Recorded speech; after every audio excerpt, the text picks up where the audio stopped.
Morning లేవగానే tea లేదా coffee తాగకపోతే రోజు గడవదు అనుకుంటాం. ఏదైనా తినకపోతే నీరసం వస్తుంది అని మన ఫీలింగ్. కానీ సైంటిస్టులు ఏం చెప్తున్నారో తెలుసా? కొన్ని గంటల పాటు ఆహారం తీసుకోకుండా ఉంటేనే మీ శరీరం అత్యంత బలంగా మారుతుందట. అసలు ఫాస్టింగ్ అంటే ఆకలితో అలమటించడం కాదు, ఇదొక ఈటింగ్ ప్యాటర్న్ అనమాట. Intermittent fasting. మన పెద్దలు చెప్పిన ఉపవాసం వెనుక ఉన్న హెల్త్ బెనిఫిట్స్ ఏంటో డీటెయిల్డ్గా చెప్తా వినండి. Welcome to Mamata Reddy talks. ఇంకా ఛానల్ సబ్స్క్రైబ్ చేసుకోకపోతే వెంటనే సబ్స్క్రైబ్ చేసుకోండి. ఫాస్టింగ్ అంటే ఆకలితో కడుపు మార్చుకోవడం కాదు, ఒక పద్ధతి ప్రకారం తినడం అన్నమాట. రోజులో ఒక నిర్ణీత సమయం మాత్రమే తినడం, మిగిలిన సమయం శరీరానికి రెస్ట్ ఇవ్వడం. ఫర్ ఎగ్జాంపుల్ 16:8 అనుకోండి. అంటే 16 గంటలు ఏమీ తినకుండా కేవలం 8 గంటల విండోలో మాత్రమే తినడం అన్నమాట. ఇది ఇప్పుడు ప్రపంచవ్యాప్తంగా మోస్ట్ పాపులర్ హెల్త్ ట్రెండ్. మనం సాయంత్రం 7 గంటల తర్వాత తినడం ఆపేస్తే శరీరం శక్తి కోసం మనలో పేరుకుపోయిన పాత కొవ్వును ఇంధనంగా వాడుకుంటుంది. ఫలితంగా వేగంగా బరువు తగ్గుతాం. ఫాస్టింగ్ సమయంలో మన శరీరం ఒక క్లీనింగ్ మిషన్ లా మారుతుంది.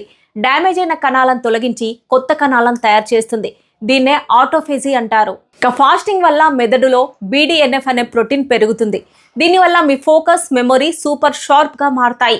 ఇన్సులిన్ సెన్సిటివిటీ పెరిగి షుగర్ కంట్రోల్ అవుతుంది. అలాగే బ్యాడ్ కొలెస్ట్రాల్ తగ్గి గుండె పదిలంగా ఉంటుంది. ఇక్కడే చాలా మంది ఒక పెద్ద తప్పు చేస్తున్నారు. 16 గంటల ఫాస్టింగ్ చేసి విండో ఓపెన్ అవ్వగానే పిజ్జాలు, బర్గర్లు, స్వీట్లు తినేస్తున్నారు. ఇలా చేస్తే ఫలితం ఏమీ ఉండదు. గుర్తుంచుకోండి, ఫాస్టింగ్ తర్వాత మీరు తీసుకునే ఫుడ్లో ప్రోటీన్, ఫైబర్ మరియు హెల్దీ ఫ్యాట్స్ ఉండాలి. అప్పుడే మీ బాడీకి సరైన పోషణ అందుతుంది. అయితే ఈ ఫాస్టింగ్ అనేది అందరికీ కాదు. గర్భిణీ స్త్రీలు, చిన్నపిల్లలు, షుగర్ మందులు వాడుతున్నవారు, తీవ్ర అనారోగ్య సమస్యలు ఉన్నవారు తప్పకుండా డాక్టర్ సలహా తీసుకున్న తర్వాతే మొదలు పెట్టండి. చూసారుగా, ఉపవాసం అనేది కేవలం భక్తి మాత్రమే కాదు, అదొక అద్భుతమైన సైన్స్. మీరు కూడా దీన్ని స్టార్ట్ చేయాలనుకుంటే మొదటి రోజే 16 గంటలు కాకుండా 10 గంటలతో మెల్లగా మొదలు పెట్టండి.